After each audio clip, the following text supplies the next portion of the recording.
हरे कृष्ण राधे राधे। महाभारत में कृष्ण द्वैपायन व्यासदेव द्वारा रचित भारत के इतिहास पर पुरातन संस्कृत ग्रंथ व्यासदेव भगवान के साहित्यिक अवतार हैं। उन्होंने 1,00,000 श्लोकों में महाभारत लिखा। सारे वैदिक ज्ञान का सार भगवत गीता इस महान ग्रंथ का हिस्सा है। महाभारत पृथ्वी की सृष्टि से लेकर कौरवों और पांडवों के कुरुक्षेत्र के युद्ध तक पृथ्वी का इतिहास है। कुरुक्षेत्र के युद्ध 5,000 साल पहले हुआ था। इस युद्ध का उद्देश्य यह जानना था कि पृथ्वी पर शासन कौन करेगा, वैष्णव राज युधिष्ठिर या धृतराष्ट्रपुत्र दुर्योधन। मुक्ति के लिए हरे कृष्ण कृष्ण कृष्ण हरे हरे, हरे राम राम राम हरे हरे, यह महान मंत्र भगवान के प्रमुख नामों को पुकारने के भाव से में बना है। इस मंत्र का वर्णन पुराणों उपनिषदों में किया गया है। इस महामंत्र को कलयुग में भगवान साक्षात्कार का एकमात्र उपाय बताया है। श्री चैतन्य महाप्रभु ने स्वयं हरे कृष्ण मंत्र को महामंत्र की उपाधि दी है और अपने आचरण से इसके प्रभावों का प्रदर्शन किया। मेरे सनातनी भाइयों, आज मुझे इस बात की तकलीफ है कि मेरा घर, मेरा देश, मेरा गांव, मेरी गंगा, जो हमारा भारतवर्ष का है, और हम अपने ही घर में गुलाम बन के जी रहे थे। सनातन धर्म सबसे पुराना धर्म है, जिसकी शिक्षा स्कूल कॉलेजों में नहीं दी जाती थी, लेकिन इतने महान किताबों को रहते हुए हम भारत के हिंदू सनातन धर्म को लगभग 60-70% लोग सनातन को जानते ही नहीं है। कई लोग बोलते हैं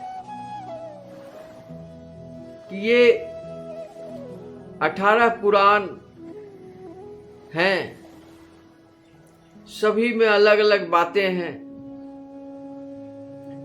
तो अलग अलग विचार हैं।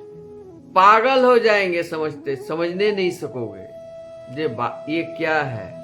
इसलिए वेद व्यास ने क्या किया है कि उन्होंने समस्त वेद, चारों वेदों, 18 पुराण को एक मंथन करके जो निकाला है वो है भगवत गीता। और ये 9वां अध्याय का 34वां श्लोक में जिस तरह भगवान कहते हैं कि भक्ति सबका अधिकारी है और सब कोई भक्ति करता है। सतोगुण वाले, रजोगुण वाले, तमोगुण वाले, सभी में भक्ति है, लेकिन भक्ति किसी का कम है, किसी का ज्यादा है। हर व्यक्ति सफलता चाहता है, आनंद चाहता है। तो आनंद ये समस्त वेदों के अनुसार शाश्वत 3 चीज है: भगवान और जीव और माया। जीव का मतलब हम लोग, हम सारे संसार के सारे जीव आते हैं। तो सारे जीव को आनंद कहां मिलेगा? या तो भगवान में या तो माया में। तो माया को कभी भी विश्वास मत करो, ये कभी सुख देने वाला नहीं है, आनंद देने वाला नहीं है, ये भ्रम में डालने वाला है और भगवान से दूर हटाने वाला है। भगवान की प्राप्ति का एकमात्र बाधा अगर कुछ है तो वो है माया। इसलिए माया को हाँ ना और कृष्णा को हाँ करो। हर कोई, हर जीव, हर व्यक्ति सफलता क्यों नहीं है, सफल क्यों नहीं है, आनंदमय क्यों नहीं है? क्या कारण है? बार बार क्यों फेल करते हो? सभी पुराणों में, स्कंद पुराण, वेद पुराण, वेद शास्त्र, लिंग पुराण, पद्म पुराण, सबका अध्ययन करने के बाद गुरुजी बोलते हैं कि हर कोई सफल हो जाता है, मगर जिसके मन में डाउट, ढुलमुल नीति है, थोड़ा धर्म है, थोड़ा पाप है, थोड़ा विश्वास है, थोड़ा वैराग्य है, थोड़ा दुराचारी है, तो थोड़ा पाप, सदाचारी है, सदा कुछ धर्मात्मा है, कुछ पापी है, ये ढुलमुल मिला जुला सब है। कोई ऐसा नहीं है जिसमें, कोई ऐसा तामसी नहीं है जिसमें भक्ति नहीं है। सब में है भक्ति, सब में है। सतोगुनी, रजोगुनी, तमोगुनी, सब में है। भक्ति कहाँ करें? पूरब में बैठकर करें, नहा के करें, कहीं भी कर सकते हैं। गंदी जगह कहीं है ही नहीं। जो भी गंदी जगह है, जो गंदे लोग हैं, अगर वो भगवान उनको शरण में आते हैं तो वो सही हो जाते हैं। लेकिन भगवान किसी गंदे जगह में जाने पर भगवान गंदे नहीं हो सकते हैं। भगवान तो भगवान है। सभी पुराणों के अनुसार, सभी वेद के अनुसार कोई भ्रम नहीं है। अच्छे अच्छे पापी, अच्छे अच्छे तामसी लोग भी मुक्ति पाए हैं और अच्छे अच्छे भक्त इसी पृथ्वी पर आए हैं। भक्त प्रहलाद, भक्त ध्रुव, सुदामा, अर्जुन, बहुत सारे भक्त हैं। अजामिल महापापी था, धुंधकारी पापी था, मुक्ति पाया। तो हम लोग का सबसे सोचने की बात है दोस्तों, मेरे भाइयों, सनातनियों, ढुलमुल में मत रहो। भक्ति मार्ग में आओ तो पक्का विश्वास करके आओ।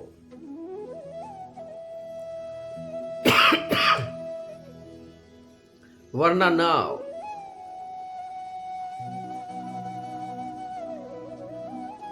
अर्जुन को आंख उस वक्त नहीं खुली जिस वक्त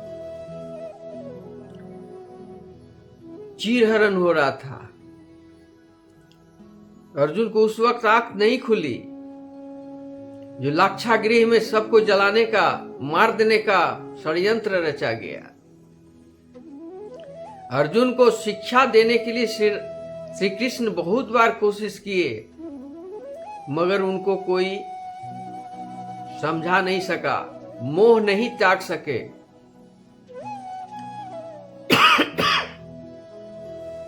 और थर-थर कांपने लगे, रथ से नीचे उतर गए। बोले, मधुसूदन, मैं युद्ध नहीं करूंगा। मैं स्वर्ग, नरक, पाताल सब भी मिल जाए तो भी मैं इन अपनों को के ऊपर बाण नहीं चलाऊंगा। इनको मारकर मुझे क्या मिलेगा? कौन सा स्वर्ग मिलेगा? ये सब मेरे अपने हैं, मेरे चाचा हैं, मेरे गुरु हैं, मेरे पितामह हैं। इन पर बाण चलाकर मुझे क्या मिलेगा? नहीं चाहिए हमें कोई। वो बिल्कुल थर थर कांपने लगे थे।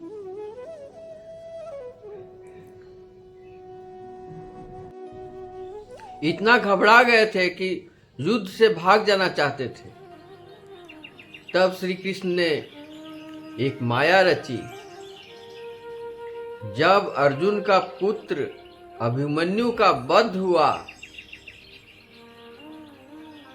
वो चक्र व्यूह में जब फंसे और उनको अन्याय रूप से मारा गया, तब अर्जुन को मोह भंग हुआ। तब उन्होंने युद्ध किया। कृष्ण के कहने पर उन्होंने युद्ध नहीं किया।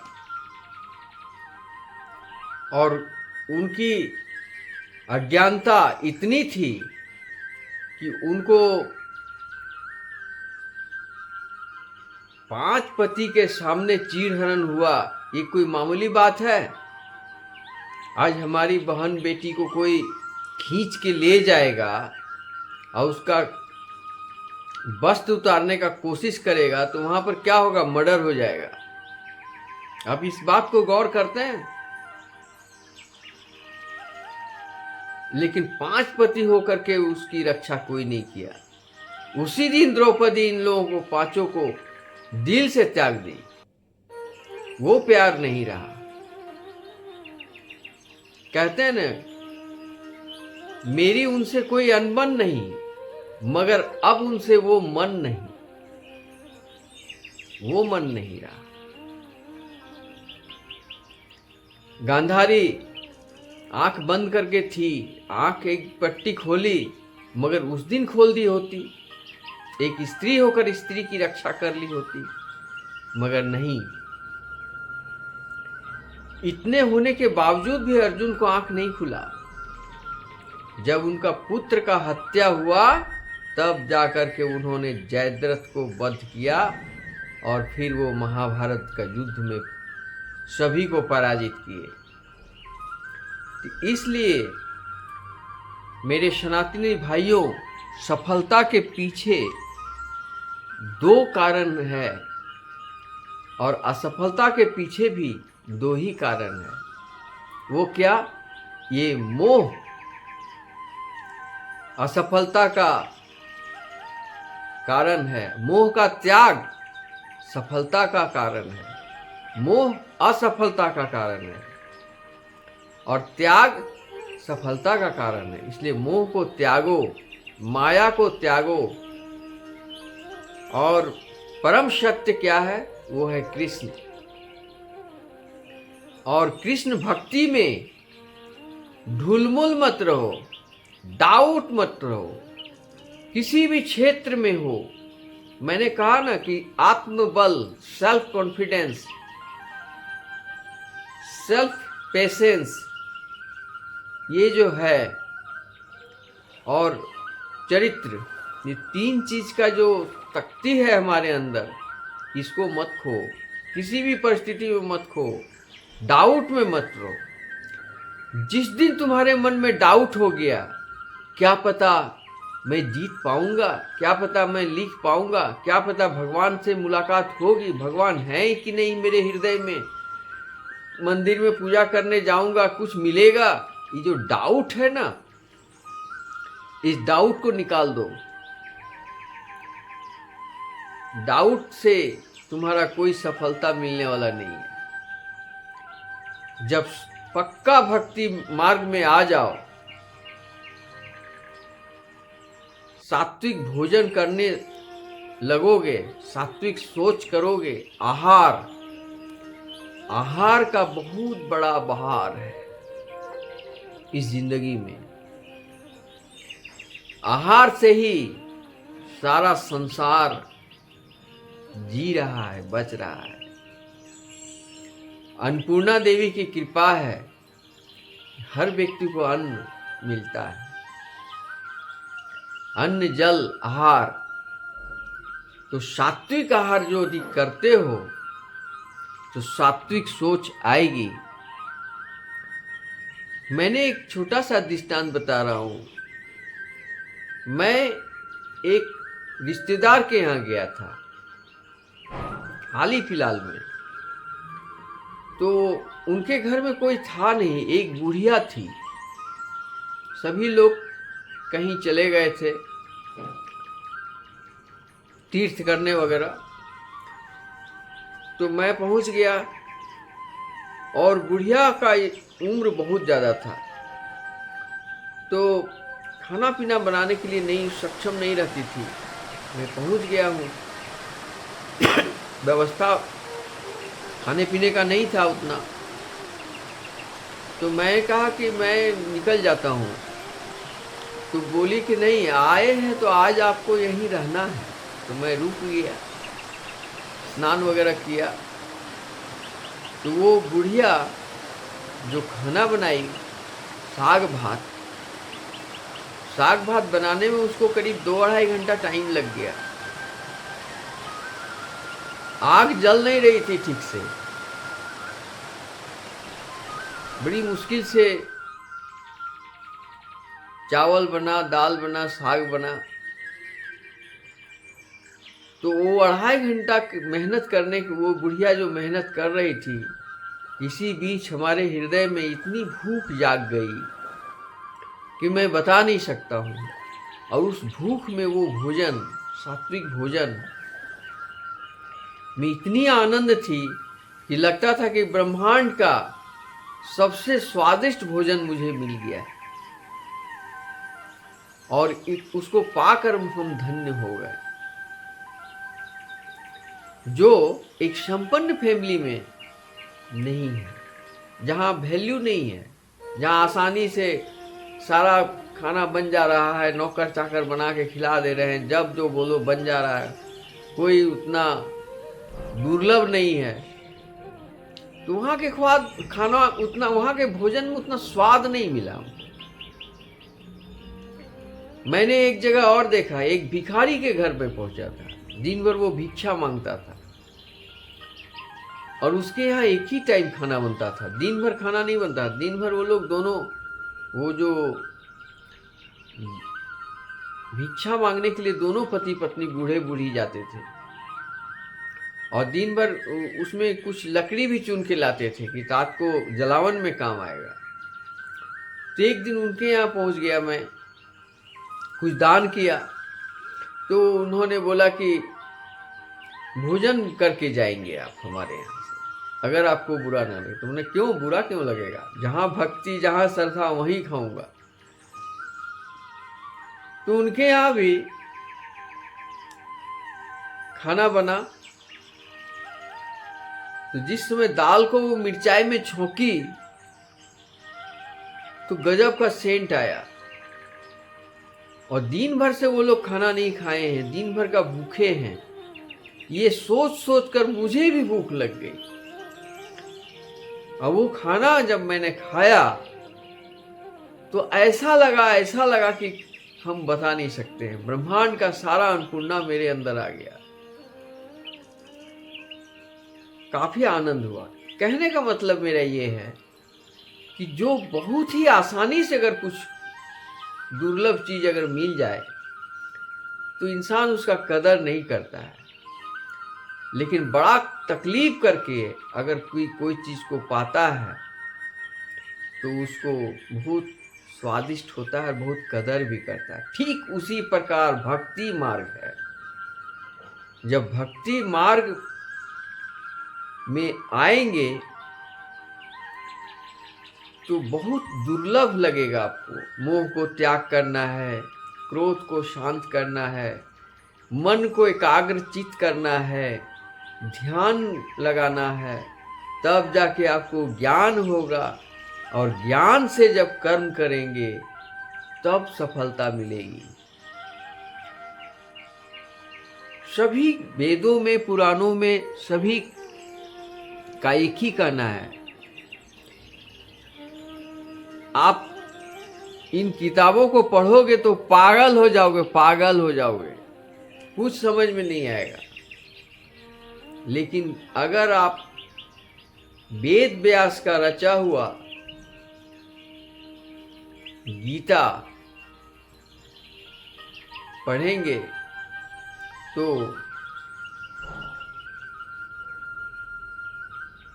सारे संशय मिट जाएंगे, सारे भ्रम टूट जाएंगे, कृष्ण भक्ति में लीन हो जाएंगे। और भगवान भक्त के लिए इतने सारे सरल उपाय बताए हैं। भक्ति में द्रव्य चाहिए,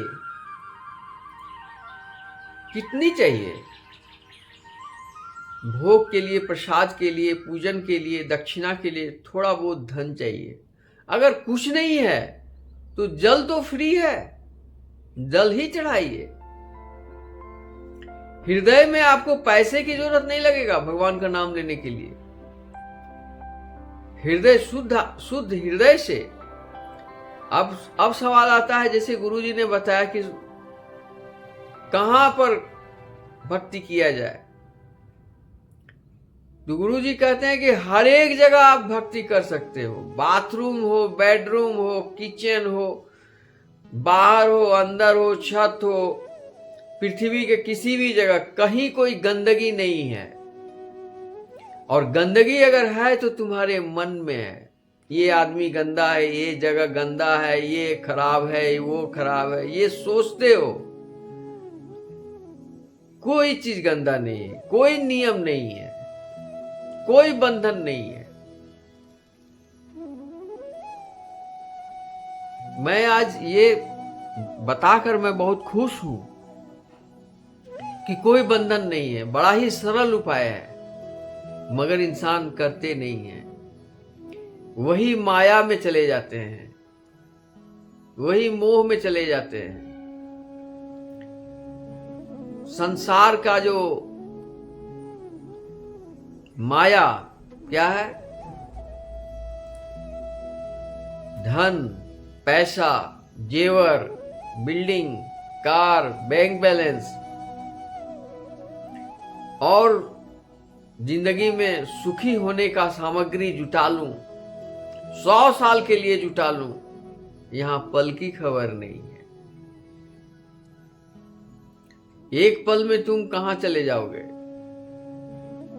ये समय का पंछी उड़ता चला जा रहा है, और ये शरीर के अंदर में जो आत्मा की पक्षी है, वो पिंजरे के अंदर फड़फड़ा रही है। कब निकल जाएगी कहना मुश्किल है, पिंजरा तोड़कर। इसलिए उस पक्षी, आत्मा रूपी पक्षी को परमात्मा में लगाने का जो कहा गया है, सभी वेद पुराण, लिंग पुराण, पद्म पुराण सब में, गरुड़ पुराण सब में यही कहता है कि कर्म में ज्ञान का होना बहुत जरूरी है। कर्म सब कोई कर रहे हैं, कोई ऐसा नहीं है जिसमें कर्म नहीं है। कोई पाप कर रहा है, कोई पुण्य कर रहा है, कुछ सब कोई कर्म कर रहा है, मगर ज्ञान नहीं है। आप देखते हैं कुछ लोग काम करते हैं, बहुत सारा सैलरी मिलता है। कुछ लोग काम कर कम सैलरी मिलता है। कैसे? ज्ञान से। टेक्निक है। कॉलेज में हम पढ़ रहे थे, उसमें 3 था, साइंस, कॉमर्स और आर्ट्स। सबका अलग अलग विभाग है। तो जिस प्रकार पढ़ाई लिखाई होती है, जिस प्रकार का उसका ज्ञान होता है, उस तरह का उसको डिग्नेशन मिलता है, उस तरह का उसको जॉब मिलता है, इस तरह का उसको सैलरी मिलता है। ठीक उसी प्रकार भक्ति मार्ग में भी वही चीज है। भक्ति मार्ग में कहीं कोई बंधन नहीं है। अगर उपवास देकर भगवान खुश होते तो संसार में बहुत सारे लोग खाने बिना मर रहे हैं, उपवास से भगवान उससे भी खुश हो सकते थे। लेकिन नहीं, गलत बात है। उपवास करना, पूजन करना, भक्ति करना, ये गंदगी है, वो गंगा से नहा लो, ऐसे कर लो। कहीं गंदगी नहीं है, कहीं पर गंदगी नहीं है। लिंग पुराण के 9 अध्याय का 34वां श्लोक में साफ भगवान ने कहा है कि गंदगी कहीं दुनिया में नहीं है, कहीं कोई गंदा नहीं है। जो भी गंदगी है वो हमारे हृदय में है, उसको निकाल के बाहर फेंको, ये जरूरी है। मन के अंदर जो गंदगी है उसको निकाल के फेंको। वही मन देखता है, अरे ये बाथरूम है, ये गंदा जगह है, ये नली है, ये गंदा व्यक्ति है, ये गंदा स्थान है, कहीं गंदगी नहीं है। मेरी तो आंख खुल गई इस बात को जानकर। कहीं गंदगी नहीं, कोई गंदा नहीं है। मैं खुद गंदा हूं, मेरे अंदर गंदगी है। इस गंदगी को निकालकर बाहर फेंको और हृदय में श्री राम का निवास का स्थान बनाओ। इसके लिए कोई खर्च नहीं है। ये आंख बंद करो और 30 मिनट मेडिटेशन करो। मेरी कथा को सुनो, और मेरी नहीं, भगवत कथा को सुनो। प्रेमानंद बाबा जो राधा राधा जप रहे हैं उसको सुनो। एक और कम उम्र का जो संत है हनुमान जी का, बाबा बागेश्वर धाम वाले, उनका डिमांड है हिंदू राष्ट्र हो। अरे हिंदू राष्ट्र तो था, हिंदू राष्ट्र है और हिंदू राष्ट्र रहेगा। हिंदू का मतलब क्या होता है? जो हिंदुस्तान में रहने वाले हैं। हिंदू, मुस्लिम, सिख, ईसाई सब हिंदू हैं, जो हिंदुस्तान के रहने वाले हैं। इसमें भी बहुत सारा पॉलिटिक्स है, भ्रम है, तुष्टीकरण है, राजनीति है, बहुत कुछ है। उस पर कभी मत जाओ। मैंने अभी कहा कि सभी वो जो लिंग पुराण, पद्म पुराण, सभी के अनुसार का सार बता रहा हूं कि कहीं गंदगी नाम का कुछ है ही नहीं। सर्वत्र शुद्ध है, सर्वत्र। अगर गंदा है तो हमारे हृदय में गंदगी है। ये छोटा है, वो बड़ा है, ये गंदा है। अरे जब भोजन करते हैं तो भोजन बड़ा मीठा और बड़ा पवित्र होता है, लेकिन वही जब मल बन जाता है तो वो गंदा हो जाता है। ऐसी बात नहीं है। गाय का गोबर गोवर्धन बनाया जाता है, इतना शुद्ध है।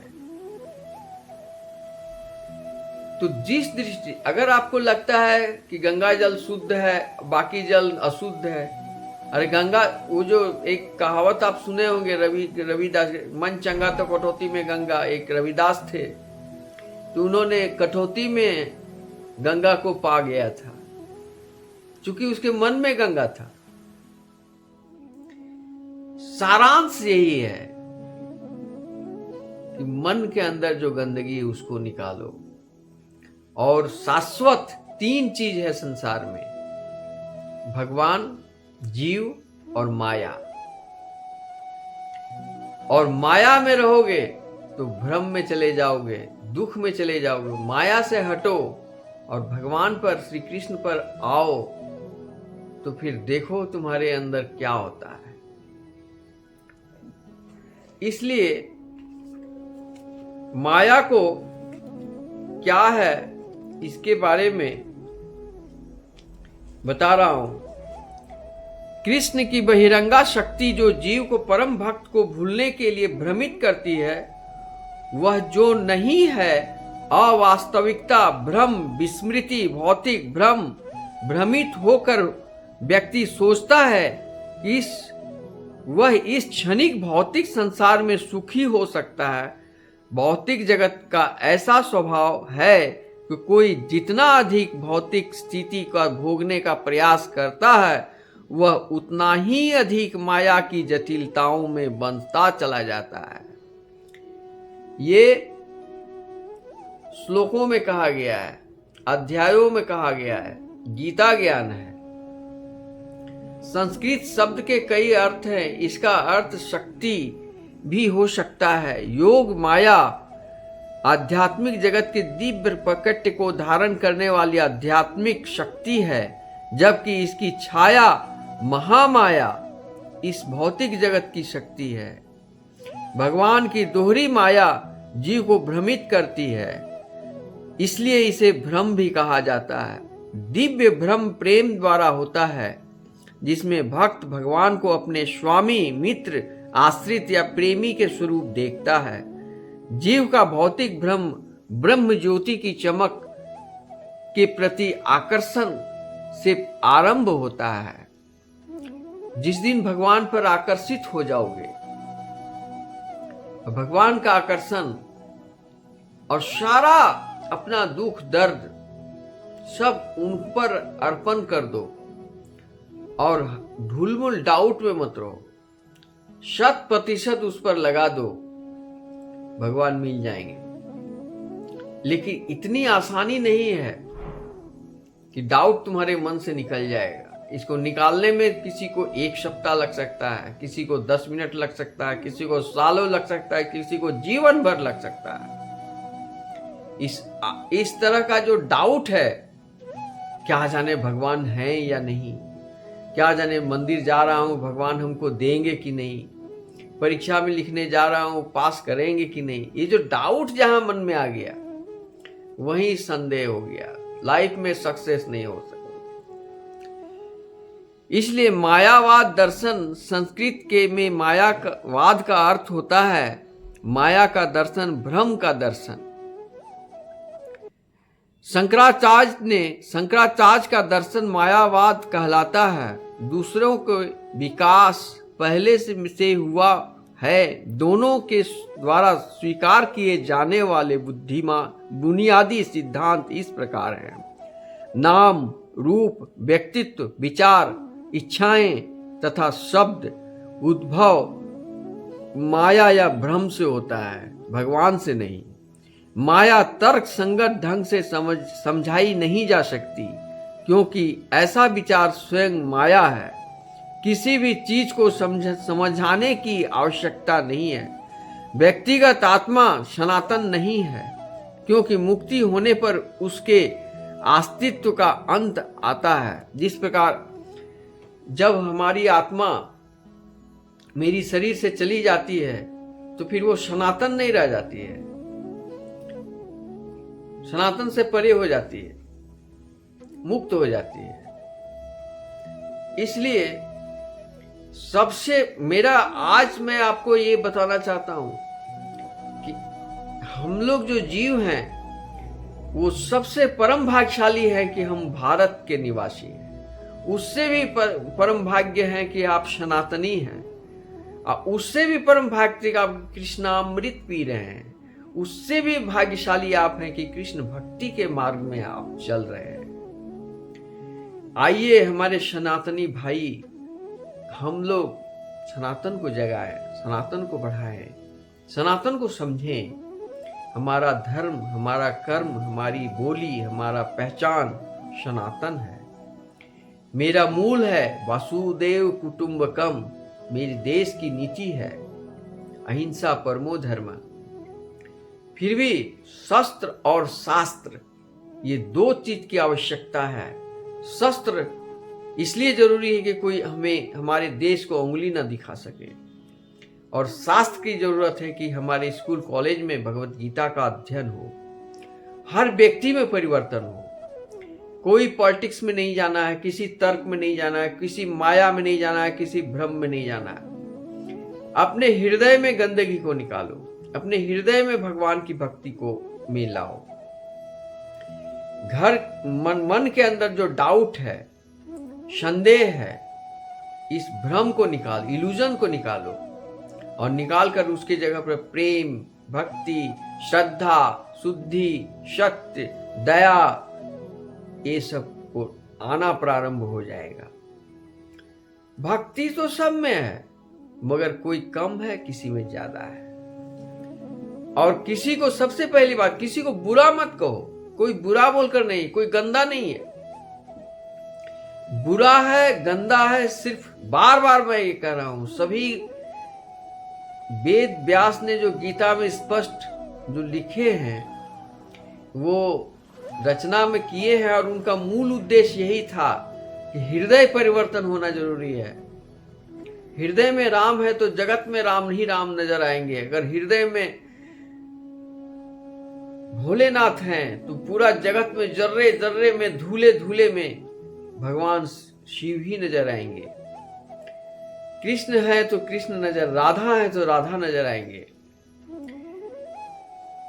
स्कंद पुराण के 9वां अध्याय का 34वां श्लोक में कहते हैं कि भगवान को इंसान जिसको पूजा करता है, अगर वो देव को पूजा करता है तो देव मिलते हैं, धन को पूजा करता है तो धन मिलते हैं, भूत को पूजा करता है तो भूत मिलते हैं, जिसका पूजा करता है वही मिल जाते हैं। लेकिन जो कृष्ण का पूजा करते हैं उसको कृष्ण मिलते हैं, उनको मुक्ति मिलते हैं। और कृष्ण जिसके हृदय में आ जाते हैं उसको जीवन में आवागमन, ये जीवन मरण जन्म मृत्यु के चक्कर से वो मुक्त हो जाता है। श्री कृष्ण परम परमेश्वर हैं, ये उस श्लोक में बता रहा है। हजारों श्लोक हैं, हजारों उपनिषद हैं, हरि कथा हरि अनंत, हरि कथा अनंता। आप का गुरु कौन है? आपके हृदय में ही है। आप अपने हृदय को जगाइए, वही गुरु भी है, वही भगवान भी है। समस्त ब्रह्मांड का श्री कृष्णा कॉन्शसनेस जिसको कहते हैं, consciousness, Shri Krishna consciousness, meditation, how to meditate in your mind कहा गया है। तो गीता में स्पष्ट सारी बात स्पष्ट है। क्यों चिंता करते हो, व्यर्थ की चिंता करते हो? जो लिया यही लिया, जो दिया यही दिया। कौन अपना कौन पराया, कौन मेरा कौन तेरा, कोई अपना नहीं है। स्वार्थ के कारण सब तुम्हारे पास हैं। जिस दिन स्वार्थ पूरा हो जाएगा सब निकल जाएंगे इससे। वास्तविकता ये है कि कोई किसी का नहीं। तो फिर ये भ्रम क्यों? ये माया का बाजार में क्यों भटक रहे हो? आओ, भक्ति मार्ग में आओ। और गंदगी कहीं और नहीं, तुम्हारे हृदय में है। हमारे हृदय में इस गंदगी को निकाल कर बाहर फेंके, और फेंकने के बाद भक्ति मार्ग में आए। और भक्ति मार्ग में आने के बाद इसका आनंद लें। भक्ति परमेश्वर की प्रेममयी सेवा, जीव द्वारा अपनी इंद्रियों से सर्व इंद्रियों के स्वामी भगवान ऋषिकेश कृष्ण की इंद्रिय की शुद्ध सेवा, पूर्ण पुरुषोत्तम भगवान कृष्ण के प्रति प्रेम का समर्पण, भक्ति के सुव्यवस्थित आचरण की पद्धति को भक्ति योग कहते हैं। कृष्ण की प्रेम पूर्ण भक्तिमयी सेवा करना वही जीवन की पूर्णता है। शुद्ध भक्ति संपन्न करने की ऐसी पद्धति जो इंद्रिय तृप्ति तथा दार्शनिक तर्क वितर्क करने की प्रवृत्ति से रहित है। ये लोग तर्क वितर्क जो करने लगते हैं ना, इसमें भक्ति नहीं है। सारा तर्क वितर्क को त्यागो। कोई गंदा नहीं है, कोई अच्छा नहीं है, कोई अपना नहीं, कोई पराया नहीं। अपने हृदय में, विशाल हृदय में तुम सोचो कि मैं राजा हूं तो राजा हो। तुम सोचो कि मैं कंगाल हूं तो सोचो कंगाल हो जाओगे। जिसमें हृदय में तुम हृदय रूपी आत्मा से जिसका तुम भजन करोगे, पूजन करोगे, वही तुम्हारे आत्मा में निवास कर जाएगा। किसी सुंदर नारी को से आकर्षित हो जाओगे तो वही तुम्हारे आत्मा में सैर करने लगेगी। अप्सराओं को यदि याद करोगे तो अप्सरा आने लगेगी। जो ये गजब का हृदय रूपी पंछी में जो आत्मा है, इसकी दृष्टि, ये कान, नाक, आंख, त्वचा, मुंह, 5 इंद्रियां, सबका अपना अपना इच्छा है। सबको दमन करके मन से पूरा शरीर का मालिक कौन है? कौन चलाता है शरीर को? ये मन। और मन को कौन चलाता है? ये आत्मा। आत्मा को कौन चलाता है? परमात्मा। तो इसलिए हरि कथा हरि अनंत, हरि कथा अनंता। तो भक्ति मार्ग में आइए और भगवान को प्राप्त पाइए, मुक्ति पाइए, आनंद में रहिए। सारा चिंता, दुख, दर्द, तकलीफ, कर्जा, पैंचा, ऋण, धार, कोई ठग लिया, ठगा गए, सब भूल जाओ। सब प्राण छूटेगी, सब खत्म। इसलिए इस बात को याद रखो, कृष्ण भक्ति, कृष्णामृत, कृष्ण भावामृत पियो। हरे कृष्ण कृष्ण कृष्ण हरे हरे, हरे राम राम राम का जाप कर लो।